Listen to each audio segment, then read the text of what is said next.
तो आप संजय सिंह हैं और आपसे हम लोग बातचीत करेंगे। ये पुलिस की गाड़ी तिहाड़ वाली है कि ऐसे सांसद की सुरक्षा में? नहीं, ये यहाँ की अच्छा। यहाँ थाना है, उसकी गाड़ी है। अच्छा, उसकी गाड़ी है। पता चला कि हम भी आप लोगों के साथ साथ चले गए। कोई बात नहीं। संजय जी, आप नमस्कार, कैसे हैं आप? बस सब बढ़िया है।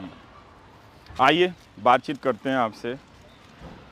तो बाहर जब अक्सर हम लोग जेल की बात होती है और जेल का ख़तरा आता है तो नेता कहता है कि हमें जेल से घबराहट नहीं है, देख लेंगे। तब तक तो वो जेल नहीं गया होता है। जब जेल जाता है तब फिर उसको क्या दिखता है? फिर अपना वो उस तरह का साहस याद आता है या कुछ पंचर हो जाता है कि नहीं, ये तो कुछ ज़्यादा भयानक है? देखिए रवीश जी, अगर जेल के बारे में आप आज ही नहीं, हाँ, पूरे इतिहास में भी उठा के देखेंगे तो कभी भी जेल की किसी ने सराहना नहीं की। वो चाहे गांधी जी हों, वो जेल के अंदर अधिकारों के लिए लड़ते रहे, चाहे भगत सिंह जी हों, जेल के अंदर अधिकारों के लिए लड़ते रहे। नेल्सन मंडेला जी का मैंने पूरा उनका जीवन पढ़ा, वो भी जेल में जब रहे तो लंबे समय तक तो जेल में अधिकारों के लिए लड़ते रहे। तो जेल में कुछ बातें, कुछ बुनियादी ज़रूरतें होती हैं जिसके लिए कई बार लड़ाई लड़नी पड़ती है। लेकिन ये मैं ज़रूर कहूँगा कि पहले जिस तरह की जेलें थीं या जेल को लेके जो धारणा है लोगों के मन में कि वो चेकदार कुर्ता और पैजामा पहना के और टोपी, पत्थर तोड़ते रहते हैं, हाँ, वैसा नहीं है। कैंटीन होती है जेल में, कबूतर पंजा होता है जहाँ पे कि कबूतर हैं, खरगोश हैं, वहाँ म्यूजिक रूम है, विपस्सना के रूम है, मल्टीपल पर्पज हॉल है जहाँ पे बैडमिंटन कोर्ट है। तो अब पहले की तुलना में काफ़ी सुधार है। फिर भी एक नेता के तौर पे आप सांसद हैं, कुछ ह्यूमिलिएशन तो हुआ होगा कि ह्यूमिलिएशन का तो जो सवाल है वो तो आपको मैं क्या बताऊं कि मतलब जो मुझे तो जो सामान्य कैदियों के भी अधिकार थे उस पर 11 दिन तक बैन था पूरी तरीके से। मुझे एक कोठरी में रखा गया जिसकी निगरानी 24 घंटे होती थी और 2 पुलिस वाले होते थे, वो 24 घंटे की ड्यूटी में, और हर 15 मिनट पे 5 मिनट पे वो पूछते थे हाँ ठीक है अंदर ठीक है, तो मुझे बोलना होता था ओके। कई बार सो रहा हूँ फिर भी बोलते थे तो उनको बताना होता था। और 2 बार मुझे निकाला जाता था मेडिकल चेकअप के लिए जब कोर्ट का ऑर्डर था उसमें। तो उस समय अनाउंस होता था कि वार्ड नंबर 1, 2 और 3 के बंदी भाई अपने अपने वार्डों में चले जाएं, और जेल बंद होती थी, कर्फ्यू की तरह माहौल होता था, और तब मुझे लेके जाया जाता था हॉस्पिटल में, मेरा मेडिकल चेकअप होता था और फिर मैं अपने इस पूरे प्रोसेस में आप फील करते थे कि अब आप एक कैदी हैं? बिल्कुल, वो तो कैदी है ये तो एहसास दिलाया ही जाता है। और मेरे साथ तो उल्टा ये था कि जो सामान्य कैदियों के अधिकार हैं वो भी नहीं थे। मतलब 6 बजे जेल खुल जाती थी तो बाकी कैदी तो कहीं भी आ जा सकते थे, मेरे लिए वो इजाज़त नहीं थी। 12 से 3 जेल बंद होती थी, 3 बजे फिर जेल खुलती थी और 6-7 बजे तक बाकी कैदी कहीं भी आ जा सकते थे, मैं नहीं जा सकता था। तो 11 दिन के बाद मैं फिर सुपरिटेंडेंट से मिला तो मैंने कहा कि भाई मुझे जो सामान्य कैदियों के अधिकार हैं वो तो मिलने चाहिए, वो तो मेरा अधिकार है। तो उन्होंने कहा कि मैं इस पे फिर ऊपर बात करूंगा। फिर जिससे भी उनकी बात हुई हो, फिर उन्होंने ये कहा कि भाई जो समय बाकियों के खुलने का है वो उस समय ये कहीं भी आ जा सकते हैं और इनके साथ सिपाही रहेंगे। तो अगर आप देखेंगे तो ऐसे बहुत सारे क्षण आते हैं जब आपको कोर्ट में वो जो एक हवालात बनी होती है उसमें बैठाया जाता है, जब आपको ये अपराधियों की जो बैन है उसमें बैठाया जाता है और जाले लगे रहते हैं, चारों तरफ से अंधेरा होता है, पुलिस के जवान खड़े होते हैं वो लेके बंदूक, तो कई क्षण ऐसे आते हैं। लेकिन अच्छा ये रहा, मैं धन्यवाद दूंगा जो भी जेल के चाहे अधिकारी हों या दिल्ली पुलिस के जवान हों, किसी ने अपनी ओर से कोई ज़बरदस्ती या बदतमीजी की हो ऐसा मैं नहीं मानता। रहे होंगे उनके ऊपर भी दबाव रहे होंगे। मतलब उस अमानवीय क्षण में भी कुछ मानवीय पहलू थे आपके साथ साथ? बिल्कुल, मतलब वो ये कट जाएगा अगर ये उनके नाम लेके नहीं बता सकता, लेकिन बातचीत में कहते थे कि आपके साथ गलत हो रहा है और हमें दबाव में है काम करना पड़ रहा है। तब भी घर वाले परेशान हो गए होंगे, क्योंकि पीएमएलए मनी लॉन्ड्रिंग का कानून ऐसा है कि किसी को पता नहीं होता कि आप कब बाहर आएंगे। इसी केस में मनीष सिसोदिया 1 साल से जेल में है। बिल्कुल आपने ठीक कहा। ये कानून ही ऐसा है जिसमें लंबे समय तक जेल में आपको रखा जा सकता है। लेकिन रवीश जी, 80% लोग अंडर ट्रायल हैं हिंदुस्तान की जेलों में।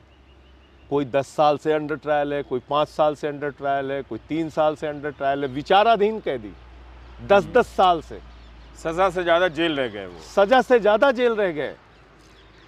तो जैसे मनीष सिसोदिया जी का या हम लोगों का केस तो सामने आ गया, बाकी तो ऐसे बहुत सारे लोग, जब आप जेल में जाएंगे तो असलियत पता चलेगी कि कितने लोग अंडर ट्रायल हैं लंबे लंबे समय से।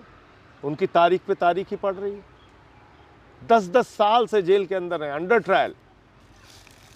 तो आपने कहा किसी इंटरव्यू में, आप कह रहे थे कि आप जेल से चिट्ठियां लिखते थे, तो मनीष को कभी चिट्ठी लिखी है आपने? या बंदी को पत्र नहीं लिख सकता है? नहीं, चिट्ठियाँ इस वाले हिस्से का तो मुझे ठीक से पता नहीं है। बंदी को चिट्ठी लिख सकता है, नहीं लिख सकता है, लेकिन जेल से बाहर चिट्ठियां असीमित लिख सकता है और बाहर से चिट्ठियां उसको आ सकती हैं। लेकिन वो चिट्ठियां जेल प्रशासन पढ़ेगा और उसमें कोई आपत्तिजनक चीज होगी तो उसको काटेगा। ये प्रावधान होते हैं। और अगर कोई ऑफिशियल चिट्ठी आपको भेजनी है, जैसे मैंने भारत के उपराष्ट्रपति जी को पत्र लिखा जेल से, तो उसको जेल सुपरिटेंडेंट अटेस्ट करता है और तब वो चिट्ठी जाती है। कोई गोपनीय चिट्ठी अगर आपको लिखनी है तो वो चिट्ठी सील्ड कवर में जाती है और आपकी चिट्ठी भी, जवाब भी आपका सील्ड कवर में जाता है। उसमें कई बार कोर्ट के आदेश लेने पड़ते। संजय जी, पता है मैं शुरुआत में जेल के बारे में क्यों बात कर रहा हूँ? क्योंकि वातावरण ऐसा बन गया है कि जब जेल केजरीवाल गए, जेल मनीष सिसोदिया गए, जेल आप गए, तो जब भी सरकार इस तरह से किसी को जेल भेजती है तो हम जैसे लोगों के बीच भी फ़ोन आने लगते हैं कि आप ज़रा सतर्क रहिएगा, आपको भी जेल भेज दिया जाएगा। नहीं, मुझे तो लगता है ये सब चीज़ें कभी दिमाग में नहीं लानी चाहिए। क्योंकि अगर हम लोग ऐसे डरते ही रहेंगे तो कब तक डरते रहेंगे? इसकी कोई तो लिमिट है। कभी तो हमें तय करना पड़ेगा ना कि भाई अब हो गया यार डरना बहुत। हाँ, ये मतलब कब तक आप डरते रहेंगे? इसी चीज़ का तो डर दिखा के पूरे देश पे अपना अत्याचार और जुल्म चला रहे हैं ये लोग। भाई, आपने एक निर्वाचित मुख्यमंत्री को उठा के जेल में डाल दिया जिसके खिलाफ कोई साक्ष्य नहीं है, अरविंद केजरीवाल जी के खिलाफ। और ये बात मैं दावे के साथ इसलिए कह सकता हूँ कि आज जो कागज मैंने देखे, मुझे अपने केस के बारे में तो कोर्ट से मनाही है, बात नहीं कर सकता हूँ, लेकिन जो केजरीवाल जी का केस पूरा है वो तो बहुत हैरान करने वाला है। मतलब 162 गवाह ईडी के हैं, 294 गवाह सीबीआई के हैं। दोनों ने मिला के 50,000 की पेज की चार्जशीट दाखिल की है। और कितने गवाह केजरीवाल जी के खिलाफ? 4 गवाह। कौन कौन है? मंगुट्टा रेड्डी, राघव रेड्डी, कई सौ गवाह में सिर्फ 4 गवाह, 456 गवाह में से 4 गवाह। उन 4 गवाहों की भी हकीकत सुन लीजिए। 4 गवाह है राघव रेड्डी, मंगुट्टा रेड्डी और शरद रेड्डी, और एक गवाह है सी अरविंद। ये 4 गवाह हैं। इनकी हकीकत सुन लीजिए आप। मंगुट्टा रेड्डी सांसद हैं जिनकी तस्वीर भी मैंने आज प्रधानमंत्री जी के साथ दिखाई थी। मंगुट्टा रेड्डी के घर पे 16 सितंबर 2022 को छापा पड़ता है। उनसे पूछा जाता है, आप केजरीवाल से मुलाकात किए थे? बोले हाँ। बोले आप किस लिए मिले थे? बोले हमने अपने चैरिटेबल ट्रस्ट के लिए ज़मीन से चाहिए थी, उसके लिए मुलाकात की थी। फिर 10 फरवरी को उनके बेटे राघव रेड्डी की गिरफ्तारी हो जाती है और 16 जुलाई से 10 फरवरी और 16 जुलाई के बीच में राघव रेड्डी और मंगुट्टा रेड्डी के 10 बयान होते हैं रवीश जी, 10 बयान, जिसमें वो बार बार मना कर रहे होते हैं और कभी केजरीवाल का नाम नहीं लेते। अंतिम के बयानों में जैसे ही वो केजरीवाल का नाम लेते हैं, 16 जुलाई को केजरीवाल का नाम लेते हैं, 18 जुलाई को राघव रेड्डी को जमानत मिल जाती है। तो ये सब संयोग नहीं है, आप कह रहे हैं? ये संयोग नहीं है। और इससे भी ज़्यादा बड़ी बात क्या है? इससे भी ज़्यादा बड़ी बात जो आपके दर्शकों को जानना और इस देश के लोगों को जानना जरूरी है कि इसमें से पहले के सारे बयान छिपा लिए जाते हैं। आपको पता नहीं था? हमें तो आप पता ही ये नहीं था। छिपाने का हमें मतलब तो ये छोड़िए। कह रहे हैं हाँ। कि आप अरविंद केजरीवाल के वकील को पता ही नहीं था कि इस तरह के बयान में उनका नाम नहीं लिया गया है। आप रवीश जी हमारी बात और वकील की बात तो छोड़ दीजिए, अरविंद केजरीवाल जी की और वकील की बात तो दूर की है, कोर्ट को नहीं पता था। कोर्ट को पता नहीं कोर्ट था? को भी नहीं पता तो था। कोर्ट ने कहा नहीं कि ये हमसे क्यों छिपाया गया अब है? आ रहे हैं इस बात पे। जब चार्जशीट दाखिल हुई तो उन्होंने लिखा ये अनरिलाइड अपॉन डॉक्यूमेंट और ये रिलाइड अपॉन डॉक्यूमेंट, यानी वो कागजात जिस पे भरोसा नहीं है और वो कागजात जिस पे भरोसा है। तो किस पे भरोसा है? जिसमें नाम लिया है। जिसमें नाम लिया। तो 10 बयान में से 2 बयान पे आपको भरोसा है, 8 बयान पे भरोसा नहीं है। फिर एक 207 में कार्रवाई होती है। हमारे वकील ने अभी कुछ दिनों पहले कोर्ट में एप्लीकेशन दी कि भाई ये तो ठीक नहीं है। भाई कोई ईडी का दफ्तर, कोई म्यूजियम तो है नहीं कि आपने वहां कागज इकट्ठा कर लिया, सजाने के लिए रखा है। ईडी का दफ्तर है, जांच के जो कागजात हैं वो आप इकट्ठा कर रहे हैं किसी के भी खिलाफ, उसको दोषी साबित करने के लिए ना।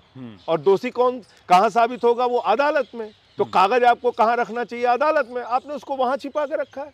कोर्ट ने कहा नहीं, आप इनको जांच कराइए। वकीलों को आरोपी का अधिकार है, उसके संबंध में जो भी आपने कागजात और दस्तावेज इकट्ठा किए हैं वो उनके वकीलों को दिखाइए। तब जाकर आपके वकीलों को पता अभी चला। कुछ दिनों पहले सर हमारे वकीलों ने जाके देखा, केजरीवाल जी के वकीलों ने जाके देखा कि क्या क्या बयान मंगुंटा रेड्डी और राघव रेड्डी ने दिया है पहले और बाद में, और किस दिन उसको बेल मिली। ये हो गए ये 2 पात्र। अब आ जाते हैं तीसरे पात्र पे, शरद रेड्डी, जिसको खुद ईडी ने किंग पिन बताया। ईडी ने कहा ये किंग पिन है, यही मुख्य घोटालेबाज है। तो उसकी गिरफ्तारी कब होती है? 9 नवंबर को उसके घर पे छापा मार दिया 2022 में। 10 उससे पूछताछ की, उसने केजरीवाल का नाम नहीं लिया। 10 नवंबर को उसकी गिरफ्तारी हो जाती है। और जैसे ही उसकी गिरफ्तारी होती है उसके बाद 10 नवंबर से लेकर 25 अप्रैल तक की तारीखें बहुत महत्वपूर्ण है। 10 नवंबर को किंग पिन ईडी के हिसाब से, जांच एजेंसी के हिसाब से जो किंग पिन है वो 15 नवंबर को 5 करोड़ की पेशगी और नजराने की रिश्वत इलेक्टोरल घोटाले के रूप में बीजेपी को दे रहा है। और अपनी गिरफ्तारी के दौरान और उसके बाद 55 करोड़ रुपए उसने दिए। तो शराब घोटाला तो बीजेपी ने किया है, ये बीजेपी का शराब घोटाला है। पर वित्त मंत्री कह रही हैं कि किसी ने इलेक्टोरल बॉन्ड खरीदा, ये साबित नहीं है कि वो रिश्वत के बदले है या रिश्वत के रूप में है। अब रवीश जी, ये तो कोई भी सामान्य आदमी भी समझ सकता है कि एक आरोपी जो ईडी के कब्जे में है, जिसको ईडी किंगपिन बता रही है, और अपने गिरफ्तारी के 5 दिन के बाद वो 5 करोड़ की पहली पेशगी देता है, फिर अलग अलग किस्तों में 55 करोड़ रुपए देता है। क्या उसके खाते नहीं सीज होने चाहिए थे रवीश जी? एक आरोपी जो आपकी कस्टडी में है उसके खाते क्यों नहीं सीज हुए? मनीष सिसोदिया के खाते सीज हैं, आपको पता है? उनका सारा बैंक अकाउंट फ्रीज है। उनके कुछ बैंक अकाउंट छोड़ के कुछ बैंक अकाउंट उन्होंने फ्रीज किया। उनकी प्रॉपर्टी जो इस घोटाले, तथाकथित घोटाले की शुरुआत के पहले, जब वो न्यूज़ एंकर के रूप में काम करते थे, उस समय की जो खरीदी हुई थी, जो फ्लैट था, उसको तक वो अटैच किया है। तो आप देखिए कि जो शरद रेड्डी है वो ईडी की कस्टडी में है और उसके बैंक अकाउंट से 55 करोड़ रुपए जा रहा है और ईडी को पता नहीं। बीजेपी को चला जा रहा है। हो सकता है। और अगर इसको वित्त मंत्री जी डिफेंड करेंगी तो कैसे करेंगी भगवान जानता है। हालांकि बीजेपी किसी को भी डिफेंड कर सकती है, वो चाहे अजीत पवार हो, छगन भुजबल हो, हसन मुशर्रफ हो। तो आप आंध्र प्रदेश जाएंगे श्रीनिवास रेड्डी के खिलाफ कैंपेन करने के लिए? हेमंत विश्व शर्मा, वो तो फोटो मैंने आज दिखाई थी, आपको भी दिखा देता हूँ। अब तो वही जो मैंने आपकी प्रेस कॉन्फ्रेंस देखी थी, वही आप जो जाएंगे आंध्र प्रदेश में श्रीनिवास रेड्डी के खिलाफ कैंपेन करने के लिए? अब वो इंडिया गठबंधन के जो कैंडिडेट बुलाएंगे तो जरूर और पर आप जमानत की शर्तों के हिसाब से आप दिल्ली से बाहर नहीं जा सकते। बता के जा सकते हैं, बता के जा सकते हैं। और हमारी किसी पॉलिटिकल एक्टिविटी पे रोक नहीं है, कोई रोक नहीं है। नहीं, हमारी किसी भी राजनीतिक गतिविधि पर रोक नहीं है। और मुझे आईओ को बताना होगा तो मैं बता के जा सकता। पर संजय, हम ये जानना चाहते हैं कि ये जो बात आप गवाहों की कर रहे हैं कि 10 बयान, 7 बयान, 6 बयान जिसमें अरविंद केजरीवाल का नाम नहीं लिया जाता है, ये सब आप लोगों को अभी पता चला है, इसलिए अभी आप अभी कह रहे पता हैं, चल क्योंकि रहा है। पिछले 1 साल में 2 साल से जब हम लोग केस 2 को साल देख से रहे तो हैं, गिरफ्तारियां उसमें और ये जांच, सब बातें नहीं आ रही थी। 2 साल से गिरफ्तारियां और जांच ही चल रही थी। जब हमने उनसे छिपाए गए कागज मांगे कि भाई आपने कौन सी चीज ऐसी रखी है जो अनरिलायड अपॉन डॉक्यूमेंट में है, जब उस पे उन्होंने उन्होंने कहा अभी वो कागज भी मिले नहीं, उसकी जांच करने के ही सिर्फ आदेश मिले हमारे वकीलों को। पर तो ईडी के वकील कोर्ट में, आप बात पूरी कर लीजिए। तो जब हमारे वकील गए तो उन्होंने देखा ये बयान है। ईडी के वकील हाई कोर्ट में कह रहे थे कि किसी भी गवाह से कई चरणों में पूछताछ होती है ताकि वो बयान को क्रॉस चेक किया जाए, तब जाके असली बयान वापस आता है। तो इसमें कोई बड़ी बात नहीं है तो कि 9 बयान में पहले नाम नहीं लेता है और 10वें में नाम लेता है। सेक्शन 50 में जिससे भी पूछताछ होती है तो उससे पूछिएगा, किसी से भी या किसी वकील से पूछिएगा।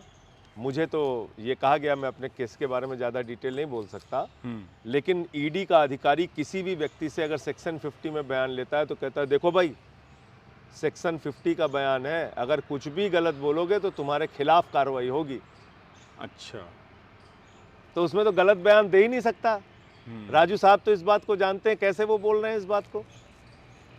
आप सेक्शन 50 में गलत बयान नहीं दे सकते हैं। तो ये पहलू है इसका कि जो आप कह रहे हैं कि 9 बयान में या 6 बयान में वो नाम नहीं लेता है। सेक्शन 50 कहता है कि आप कोई भी बयान दे गलत नहीं बोल सकते। आप अगर आप गलत बयान देंगे सेक्शन 50 में तो आपके खिलाफ कार्रवाई होगी। लेकिन वो आदमी अप्रूवर बन जाता है, एक तरह से माफी मिल जाती है उसको। वो अप्रूवर बन जाता है, उसको बेल मिल जाती है और वो चुनाव प्रचार कर रहा है अपने पिता के साथ लगा के फोटो बाकायदा। ये सारे लोग आप लोगों के आसपास कैसे आ गए? ये मंगुंटा रेड्डी जो है ये बाकायदा जो है फोटो लगा के मोदी जी की प्रचार कर रहा है, वोट मांग रहा है 2024 के। पर ये सारे लोग आपके आसपास कैसे आ गए? तेलंगाना का कोई सांसद है, वो मुख्यमंत्री केजरीवाल के पास टाइम लेके आ गया। जो अरविंद केजरीवाल ने भी कहा कि भाई समय नहीं था, वो एक छोटी सी मुलाकात हुई जिसमें वो समय तो उसने बाकायदा चिट्ठी लिख के समय मांगा और जब उसको समय दिया गया तो उस समय के दौरान जो बातचीत हुई उसको उसने शुरुआती बयान में वही बात उसने भी कहा, वही बात सच भी है। लेकिन बाद के बयानों में जब 5 महीने उसके बेटे को जेल में रख दिया तो टूट गया वो। 6 महीने शरद रेड्डी को जेल में रख दिया तो टूट गया। पर आप लोग भी पैनिक में नहीं आए जब शराब नीति को लेकर जब आलोचना हुई तो वापस भी ले लिया आप लोगों ने, पुरानी नीति बहाल कर दी। तो इससे एक मैसेज गया कि शायद नई नीति में कुछ गड़बड़ी थी तो पुरानी नीतियों को वापस अब यही नीति पंजाब में है, वहाँ इसी नीति से मुनाफा हो रहा है। अभी भी यही इसी प्रकार की नीति पंजाब में है। यहाँ पे क्या है कि यहाँ पे इन्होंने कहीं दुकान ही नहीं खुलने दी। मतलब जो ये फैलाया जाता ना गली मोहल्ले में, गली गली में शराब के दो ठेके, मैं आपसे जिम्मेदारी से कह रहा हूँ और आप इसको चाहे चेक करा लीजिएगा, चाहे भाजपा वाला भी कोई चेक करा ले, जो पॉलिसी के पहले ठेकों की संख्या थी उन ठेकों की संख्या में बढ़ोतरी तो क्या घटोतरी हुई। अच्छा, ठेके बढ़े नहीं दिल्ली में, घटे।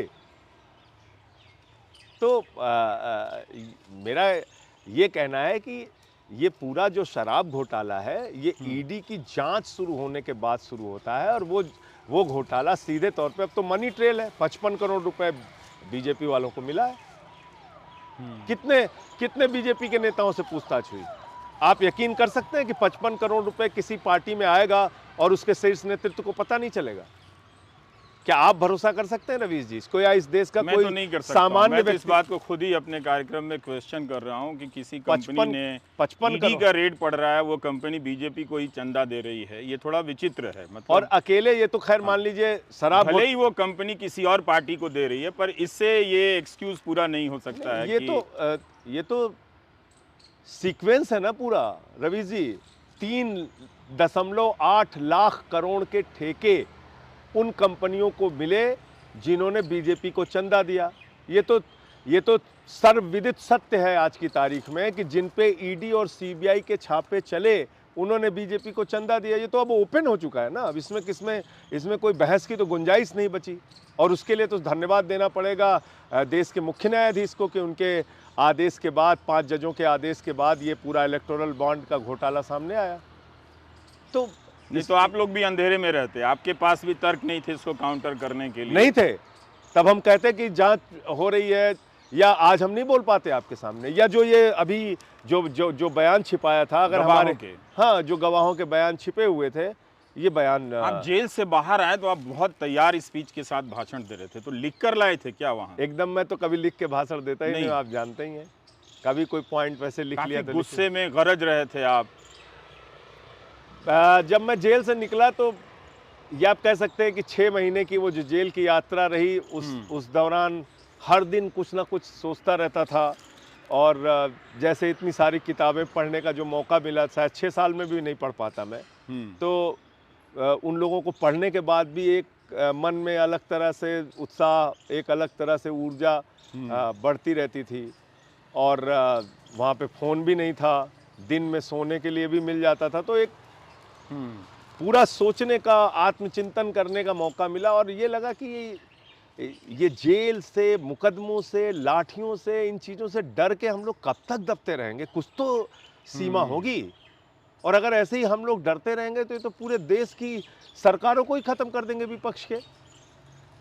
तो मैंने ये सोच ही लिया था, अंदर ही सोच लिया था कि निकलने का जब भी मौका मिलेगा, 4 गुना ज़्यादा मजबूती से प्रहार करेंगे और इनकी सच्चाई को सामने लाएंगे।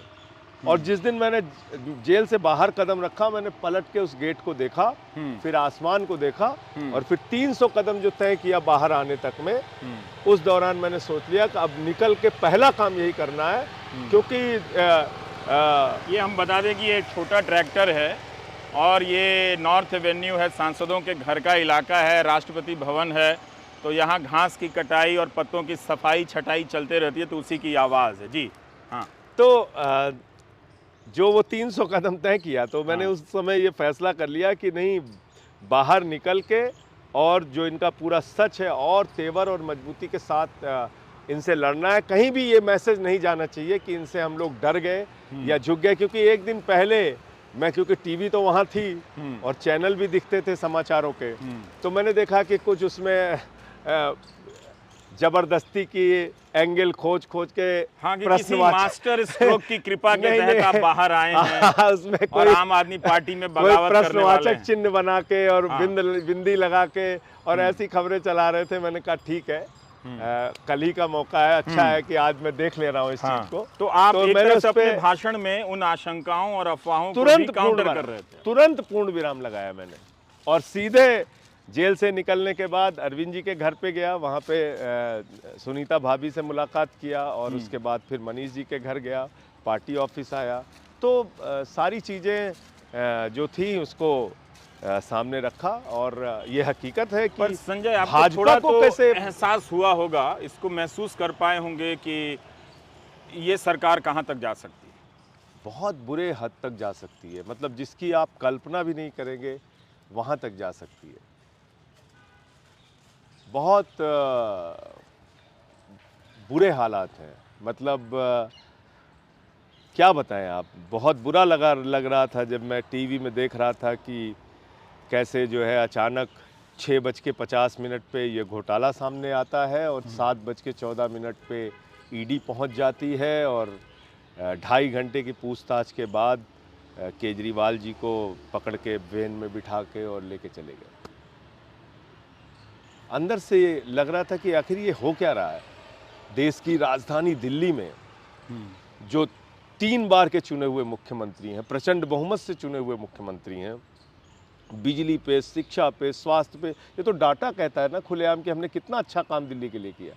बावजूद इसके आप उसी सरकार के पीछे पड़े हुए हैं। 1 साल से मणिपुर जल रहा है, एक कारगिल के फौजी की पत्नी को निवस्त करके घुमाया गया, उसको मुख्यमंत्री को आप कंधे पे बिठा के माला पहना के घूम रहे हैं। मणिपुर में इस्तीफा नहीं चाहिए। हमारी पहलवान बेटियों को घसीट के पीटा गया, उनको न्याय नहीं चाहिए।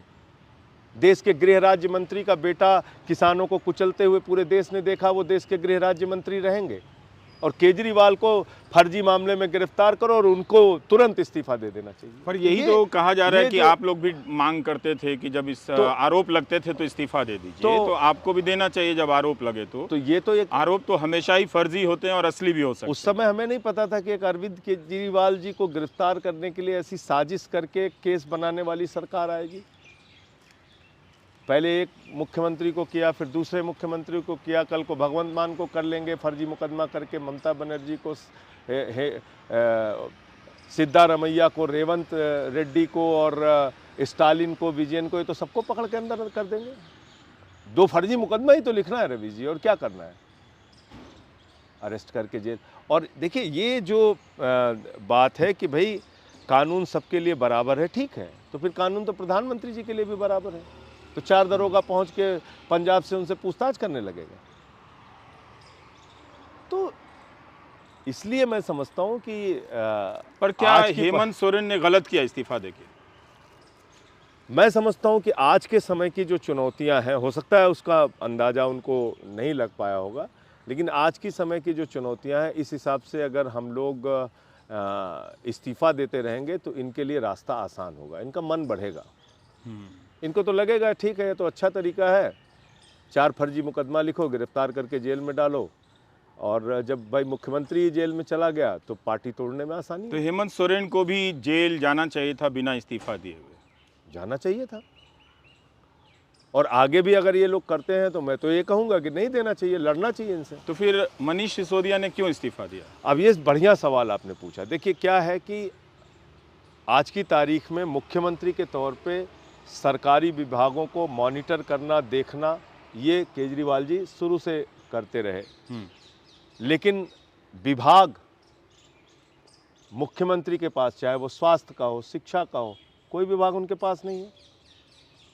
मनीष सिसोदिया जी के पास एक व्यवहारिक, उस समय जो कई सारे विभाग थे, और आतिशी जी चूँकि उनके साथ काम की हुई थी, उनको अनुभव भी था, और उस काम को आगे अच्छा बढ़ा रही हैं। तो ये अरविंद जी के केस में मैं समझता हूं कि जो उनके दिशा निर्देश पर मंत्रियों के काम करने का जो सिलसिला है वो नहीं रुकेगा।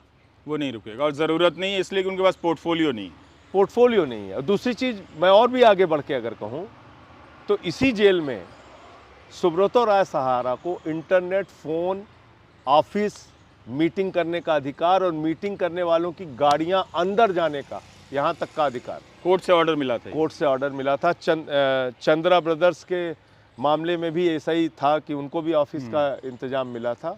तो हमेशा तो जेल में रहेंगे नहीं केजरीवाल जी, बेल से बाहर भी आएंगे, जब तक वो हैं ये सुविधा भी उनको दी जा सकती है मीटिंग करने की। और क्या आपको लगने लगा है कि जिस तरह से आप 6 महीने रहे, मनीष सिसोदिया 1 साल रहे, उनका भी टर्म जेल में लंबा हो सकता है? मुझे अब ऐसा नहीं लगता, क्योंकि बहुत सारा सच सामने आ रहा है, और बहुत सारे कागजात, ये जो मैंने आपको बताया 207 की कार्रवाई के तहत जांच करने का जो अधिकार है, उसके तहत बहुत सारे सच सामने आ रहे हैं, और माननीय न्यायालय को इसका संज्ञान लेना चाहिए। पर बार बार ये बात आ रही थी कि क्या आम आदमी पार्टी इस पूरे संकट में किस तरह की नैतिकता, फ़ोटो बाद में खिंचा लेंगे, नमस्ते, अभी इंटरव्यू चल रहा है, तो किस तरह की नैतिकता कायम करना चाहती है? और सवाल वहीं लौट कर आता है कि केजरीवाल को इस्तीफ़ा देना चाहिए था। और देखिए, नैतिकता का आज सवाल कहाँ है रवीश जी, आप मुझे बताइए। देश का प्रधानमंत्री भोपाल की रैली में कहता है 70,000 करोड़ का घोटाला किया है अजीत पवार ने, और ठीक दूसरे दिन वो बीजेपी में शामिल हो जाता है, और वित्त मंत्रालय उसके जिम्मे हो जाता है, और केसों से बरी होना शुरू हो जाता है। दाऊद इब्राहिम से प्रफुल्ल पटेल के रिश्ते जोड़ रहे थे लोग, इकबाल मिर्ची और पता नहीं क्या क्या। हसन मुशर्रफ बहुत बड़ा 100 करोड़ का घोटालेबाज था, चीनी मिल का घोटालेबाज। 800 करोड़ का महाराष्ट्र सदन का घोटाला लगा रहे थे छगन भुजबल पे। जमीनों के घोटाले का आरोप लगा रहे थे राणे के ऊपर। जनार्दन रेड्डी पे तो माइनिंग के हजारों करोड़ के घोटाले के आरोप। वाटर घोटाले का आरोप हेमंत विश्व शर्मा पे, शुवेंदु अधिकारी और मुकुल राय पे शारदा नारदा स्कैम। तो मोदी जी तो भ्रष्टाचारियों को गले लगा रहे हैं, और मैंने तो नारा दिया है बीजेपी वालों के लिए कि जो जितना बड़ा भ्रष्टाचारी वो उतना बड़ा पदाधिकारी। ये आप लिख रहे थे क्या जेल में? हाँ, सब बना भी रहे थे, क्योंकि अब और ये सबसे ज़्यादा दुख की बात तो बीजेपी के कार्यकर्ताओं के लिए है। वो बेचारे नारा लगाते घूमते रहते हैं, आदर्श घोटाला, पता चला वो बीजेपी में शामिल हो गया। कभी ऐसा संयोग हुआ कि आप मनीष सिसोदिया या सत्येंद्र जैन कोर्ट के प्रोसेस में या किसी और प्रोसेस में एक दूसरे को क्रॉस कर रहे हैं? नहीं, कोर्ट के प्रोसेस में जब भी मनीष जी आते हैं तो वहाँ पे मुलाकात होती है। जब कटघरे में हम दोनों लोग साथ ही खड़े होते तो हैं। कई बार हो जब ऐसा मौका आता है कि हाँ, आप मिलते दोनों हैं। साथ में होते हाँ, हैं। बस उसी समय जब कोर्ट की कार्रवाई होती है, उसी समय मिलते हैं। तो आपको लगता है कि आप मनीष के केस पे तो बात कर सकते हैं ना हाँ, हाँ, बिल्कुल। कि मनीष जी के, अरविंद जी के और बाकी भी जो ये लोग हैं, इस पे बात कर सकते हैं, कोई दिक्कत नहीं है। हमें अपने केस पे कुछ नहीं बोलना, बस। आप अपने केस पे नहीं बोल सकते, पर उनके केस में भी तो यही सब आरोप होगा जो आप पर लगा है कि जो आपके केस में कोर्ट ने कहा था, ये तो मीडिया में हमने भी रिपोर्ट किया है कि मनी ट्रेल कहाँ है और फिर जमानत मिलती है। तो आपको मनी ट्रेल का सवाल तो अरविंद केजरीवाल के केस में भी है। मनी ट्रेल कहाँ है? कोई रुपया बरामद किया? 1 रुपया बरामद किया आपने? पर ईडी के वकील ने कहा पैसा खर्चा हो गया। इसका मतलब ये नहीं मैं सुन लीजिए सर, अरविंद जी के घर पे 1 रुपया बरामद किया आपने? मनीष सिसोदिया के घर पे किया? उनके तो गांव भी गए, बैंक लाकर सब चेक कर लिया आपने, कुछ मिला आपको? कोई बरामदगी हुई? कोई संपत्ति मिली? पैसा कहाँ चला गया? आसमान में चला गया, जमीन ने निगल लिया, कहाँ चला गया पैसा? भ्रष्टाचार हुआ तो पैसा कहाँ गया?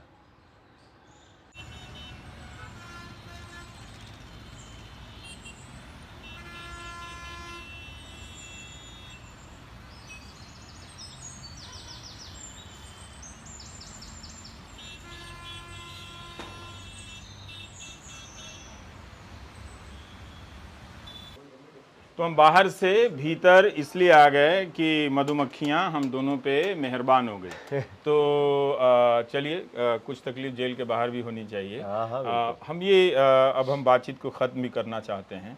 पर आपने मोटा मोटी ये बात बताई कि किस तरह से अरविंद केजरीवाल के मामले में गवाह जो नाम लिए गए उनकी गिरफ्तारी को आप लोग पब्लिक में चैलेंज कर रहे हैं। कोर्ट में अब सुनवाई होगी, जैसा होगा हम ये जानना चाहते हैं कि इस वक्त आम आदमी पार्टी किस स्टेज में है। जिस तरह से शिवसेना का हाल हुआ, उद्धव ठाकरे के रहते शिवसेना ख़त्म हो गई, उसके 2 फाड़ हो गए। शरद पवार जैसे इतने अनुभवी नेता के रहते हुए भी एनसीपी के 2 फाड़ हो गए, सिंबल चला गया। क्या आप अपनी पार्टी के लिए इस तरह का संकट देख रहे हैं? क्योंकि आपके मुख्यमंत्री जेल में हैं, 2 सीनियर मिनिस्टर जेल में हैं, आप भी जेल में रह के 6 महीने तक आए हैं। अब पता नहीं अब कौन और मिनिस्टर जेल में जा सकता है। देखिए, संकट से तो बिल्कुल इनकार नहीं किया जा सकता, लेकिन मैं ये कह रहा हूँ कि इसके लिए अब आपको सोचना होगा कि आपको वो पटका पहन के इनके सामने इनके गुलाम की तरह इनके साथ शामिल हो जाना है या फिर डट के इनके खिलाफ आवाज़ उठानी है। ये तो आपको तय करना पड़ेगा। किस तरह के राजनीतिक व्यक्ति के रूप में आप अपने आप को चाहते हैं कि आपको याद किया जाए, क्योंकि देखिए ये इतिहास के पन्नों में कहीं ना कहीं दर्ज होगा। अगर आप झुक गए इनके आगे तो आपको एक कायर के रूप में याद किया जाएगा, और अगर आप बहादुरी से लड़ते रहे तो आपको बहादुर के रूप में। तो ये अब मैं तो सभी विपक्षी पार्टियों से कहना चाहता हूं कि थोड़ा हौसला रखिए। इतना ज़्यादा डरने की ज़रूरत नहीं है कि 4 मुकदमा हो गया तो आप तुरंत जो है मोदी जिंदाबाद करने लगे। इससे कोई फायदा नहीं। समस्या ये हो रही है कि उनके जो मेन लीडर हैं उनको उठा के जेल में बंद कर दिया जा रहा है। पीछे पार्टी को तोड़ना या फिर मैनिपुलेट करना आसान हो जा रहा है। मैं तो कह रहा हूँ ऊपर की लीडरशिप और नीचे की लीडरशिप दोनों को तैयार रहना चाहिए। दोनों को इस बात के लिए तैयार रहना चाहिए कि भाई अगर मान लीजिए एक परिस्थिति आपके सामने आई है तो उससे लड़िए आप। अच्छा, आप बीजेपी में शामिल हो जाएंगे तो आपका क्या भला हो जाएगा? आप जाके वहां पे आप पहली बात मिनिस्टर बन सकते हैं ज्योतिरादित्य की तरह। मैं ये कहता हूं 14 पूर्व मुख्यमंत्री गए वहां पे, तो आप एक पार्टी में थे तो वहां मुख्यमंत्री थे ना भाई। पूर्व मुख्यमंत्री के तौर पे गए तो आपको कहीं राज्यसभा पकड़ा दी गई, कहीं कुछ पकड़ा दिया गया। आप जैसे सिंधिया साहब की बात कर रहे हैं तो वो तो मुख्यमंत्री की लड़ाई में थे ना मध्य प्रदेश में, कि आज नहीं तो कल वो मुख्यमंत्री कांग्रेस पार्टी में बन सकते हैं। उनके पिताजी रहे कांग्रेस में लंबे समय तक, रेल मंत्री रहे, वो कई मंत्री के पद पे, या जितने भी नेता गए। पर जब आप एक राज्य के मुख्यमंत्री ही बन गए एक पार्टी की तरफ से, कांग्रेस की तरफ से, उसके बाद आपको मतलब क्या और चाहिए उससे ज्यादा? फिर दोबारा उस पार्टी में रहोगे तो दोबारा जब भी वो सरकार आएगी तो हो सकता है तुम्हारे लिए मुख्यमंत्री बनने का चांस हो। पर जो वहाँ माहौल तुम्हें है, शामिल जो करके 10 साल पिछले 10 साल का रिकॉर्ड है, उससे देखकर आपसे जो कई विधायक अभी मिलने आए, तो मुझे भी देखकर लगा कि शायद इन्हीं में से कोई 2-4 फिर बदल के बीजेपी में चला जाएगा, पार्टी टूट जाएगी। क्योंकि ये टूटते हुए देखा गया, तृणमूल में भी गए हैं लोग, शिवसेना में भी गए हैं लोग। हाँ, तो जिन पे ईडी सीबीआई के छापे शुरू होते हैं वो अगर शामिल हो जाते हैं तो बंद हो जाते हैं। तपस राय का भी उदाहरण है। पर आप कह रहे हैं कि विपक्ष को डिमोरलाइज होने की जरूरत नहीं है। 2-4-6 महीने की जेल अगर आपको मिलती है तो लड़ने के लिए तैयार रहिए। कितना डरोगे भाई? हिटलर की भी तो सभा में एक आदमी की फोटो हम लोग देखते हैं ना कि वो सबने हाथ उठाया, उसने हाथ नहीं उठाया ना, देखते हैं ना हम लोग। आज भी वही फोटो चलती है। जिन्होंने हाथ उठाया उनकी तो फोटो नहीं चलती ना। जो हिटलर के समर्थन में उसके आगे झुक के नमन करते हुए हाथ उठाते थे, उनकी फोटो नहीं चलती ना। उसी एक आदमी की चलती है जिसने हिटलर के आगे हाथ नहीं उठाया। जेल में आपने हिटलर से संबंधित किताबें पढ़ी? नहीं, हिटलर से संबंधित नहीं पढ़ी। पढ़ी।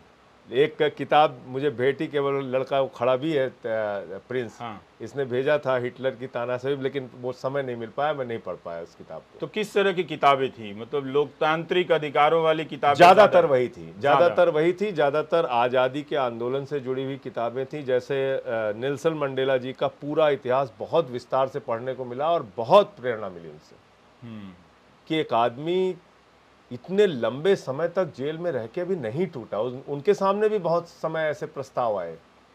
तो आप ये तय करके बैठे थे कि आप नहीं टूटेंगे, चाहे 6 महीने चाहे 2 साल हो? कुछ भी नहीं, सवाल ही नहीं है, टूटने का तो प्रश्न ही नहीं है। रवीश जी, अपने घर वालों से मैं बात करता था, 15 मिनट हंसाता था। मेरे घर वालों को यह पूछने की इजाजत नहीं थी कि तुम कैसे हो, क्योंकि उसकी रिकॉर्डिंग होती थी। मैं नहीं चाहता था कि ये रिकॉर्डिंग अगर हमारे ऊपर बैठे हुए लोग देखें तो उनके मन में ये जाए कि संजय सिंह का मनोबल गिर रहा है या उनका परिवार टूट रहा है। मैं कहता था ये मत पूछो कि मैं कैसा हूं, ये पूछो कि जेल में लोग कैसे हैं। हमारे परिवार को ये भी पूछने की इजाजत नहीं थी, ये भी पूछने की इजाजत नहीं थी। तो परिवार ने भी बहुत सैक्रिफाइस किया, लड़ रहे हैं सब।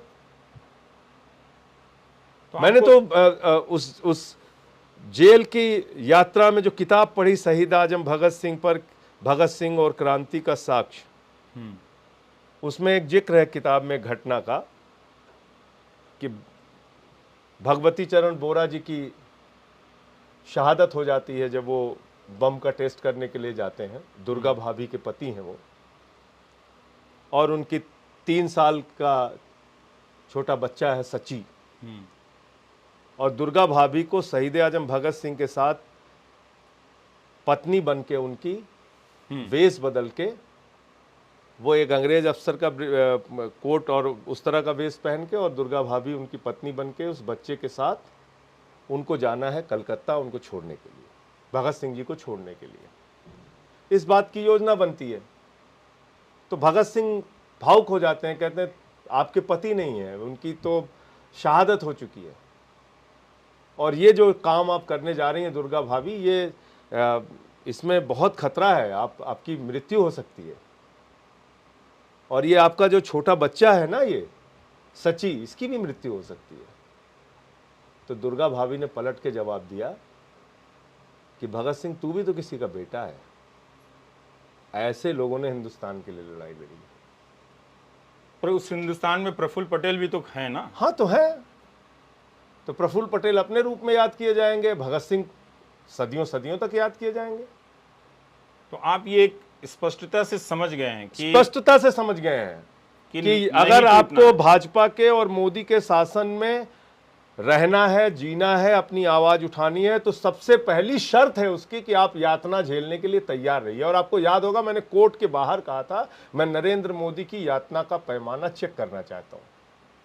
मैंने कहा था पर अभी 2 महीने बाद जब मतदान हो जाएगा, अभी से उनके जीत की घोषणा कर दी गई है, मान लीजिए जीत हो जाती है, तब क्या आपको लगता है कि विपक्ष डिमोरलाइज हो जाएगा, या आपकी जो लड़ाई है उसकी ताकत खत्म हो जाएगी? पहली बात तो हौसला टूट जाएगा? पहली बात तो मुझे नहीं लगता कि ये जीत जाएंगे, हम्म। क्योंकि ये झूठे नारे गढ़ने में बहुत माहिर हैं। और अगर ये जीत रहे होते हैं तो आप भी इतने दिन से इतने वरिष्ठ पत्रकार हैं, आपका बड़ा सम्मान है पूरे देश और समाज में। लोग ये समझते हैं इस बात को कि कोई आदमी अगर जीतता रहता है तो अपने विपक्षी को जेल में डालने की कार्रवाई, बैंक खातों को सीज करने की कार्रवाई, ऐसी कार्रवाई कोई नहीं करता। ये हताशा की कार्रवाई है।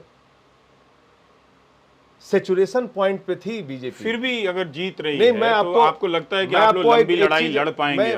मैं जैसे रवीश जी, ये क्या है कि ये एक धारणा गलत बनाई जा रही है। 400 पार, 400 पार। अरे आपने तो 200 पार कहा बंगाल में, क्या हुआ वहां? दिल्ली में आपने 45 पार कहा, 8 सीट आई। मेघालय में आपने 21 पार कहा, 1 सीट आई। हरियाणा में आपने 75 पार कहा, वहां पे 40 सीट आई। आपने महाराष्ट्र में कहा था 150 पार। तो आप तो नारा ऐसे ही देते रहते हैं, 150 पार, 200 पार, 300 पार, 400 पार। आपको लगता है कि मैं तो जेल में एक नारा देने वाला था भाजपाइयों को कि उनको कहना चाहिए 600 पार, क्योंकि अखंड भारत से भी उनकी सीटें आ सकती हैं, कुछ पाकिस्तान में, बांग्लादेश में, श्रीलंका से भी उनकी, हाँ, अफगानिस्तान से भी कुछ सीटें आ सकती हैं उनकी। आपको लगता है कि आपकी पार्टी बीजेपी आज बहुत ताकतवर पार्टी है? 8200 करोड़ तो उसे सिर्फ इलेक्टोरल बॉन्ड से मिला है, इलेक्टोरल ट्रस्ट से भी कई हजार करोड़ मिले हैं। इतनी ताकतवर एजेंसियां हैं, उससे आम आदमी पार्टी जैसी एक नई छोटी पार्टी लड़ पाएगी? देखिए, शिवसेना भी लड़ाकुओं की पार्टी थी, बहुत लड़ने वाले उसके कार्यकर्ता थे, लेकिन देखते देखते खत्म हो गई वो। तो नहीं अगर लड़ पाएंगे लोग ना रवीश जी, तो ये आप निश्चित मान के चलिए कि तानाशाही का शासन तो फिर इस देश में चलेगा। 5 किलो राशन में खुश रहिए, क्या प्रॉब्लम है फिर? ना आपको नौकरी मिलेगी, ना आपको महंगाई से छुटकारा मिलेगा, ना आपको अग्निवीर योजना से छुटकारा मिलेगा। तो ये सब अगर बर्दाश्त करने के लिए इस देश के लोग तैयार हैं तो ये चलती रहेगी। और अगर इसके खिलाफ आवाज उठाएंगे तो ये व्यवस्था बदलेगी। तो आप ये मानने के लिए तैयार नहीं, ये स्वीकार करने के लिए तैयार नहीं है जो चीजें आप गिना रहे हैं तानाशाही से संबंधित?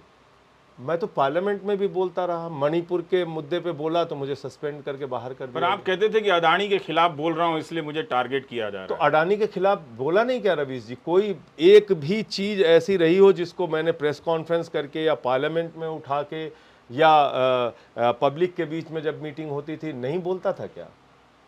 और क्या गलत बोलता था क्या? 2.5 लाख करोड़ रुपए का लोन एक व्यक्ति को, रेल उसी को, सेल उसी को, कोल उसी को, स्टील उसी को, पानी उसी को, बिजली उसी को, कोयला उसी को, पूरा देश एक आदमी को। ये बोलना नहीं चाहिए। इस देश का आम आदमी 5 किलो राशन पे गुजारा करेगा। आज भारत पर कैपिटा इनकम के मामले में 142वें स्थान पे है और कहते हैं 5वीं बड़ी अर्थव्यवस्था, पांचवी बड़ी अर्थव्यवस्था। अरे भैया, आप पहली बड़ी अर्थव्यवस्था बन जाइए, लेकिन उस अर्थव्यवस्था में हिस्सा किसका है?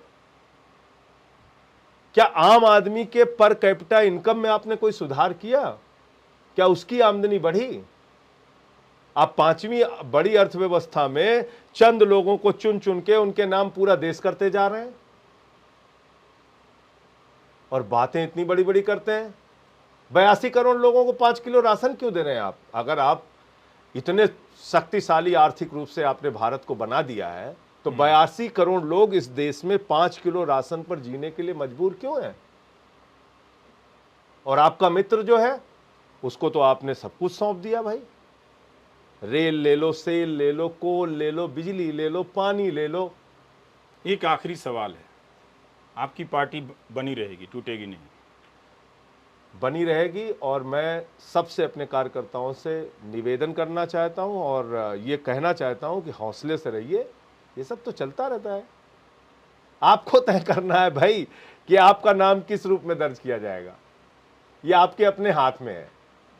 ये आप अपनी पार्टी के बाकी लोगों को भी बोल रहे हैं? बोल रहे हैं, ये आपके अपने हाथ में है। तात्कालिक रूप से तो थोड़ी बहुत फायदा आपको हो सकता है, मैं मानता हूँ। कभी आप मंत्री बन जाए, कभी आप कोई और सुविधा आपको मिल जाए, ये सब तात्कालिक रूप का फायदा तो हो सकता है। लेकिन जब आपके बच्चे जाएंगे लोगों के बीच में, या 50 साल के बाद भी याद किया जाएगा, तो याद किया जाएगा कि इसका बाप गद्दार था, कायर था या बहादुर था। आपने अपने अच्छा, बच्चों को पट्टा- अच्छी लेगेसी दी। कोई पट्टा लिखा के तो आया नहीं इस धरती पे कि हमेशा हम ही को रहना है। एक ना एक दिन तो हर आदमी को जाना है। उसकी पूंजी क्या रहती है? तो संजय सिंह ये चाहते हैं कि वो हमेशा इसी तरह याद किए जाएं कि वो मोदी दौर में लड़ने वाले सांसद थे। हाँ बिल्कुल, मैं इसी तरह से, मैं एकदम सोचता हूँ, इसको दिल से सोचता हूँ कि मुझे ये इसी तरह से याद किया जाए कि मैं बहादुरी के साथ इनके अत्याचार के खिलाफ लड़ता रहा। संजय सिंह, और बहुत-बहुत हमारी शुक्रिया। पार्टी को भी इसी तरह से याद किया जाए। बहुत बहुत शुक्रिया। धन्यवाद। Thank you.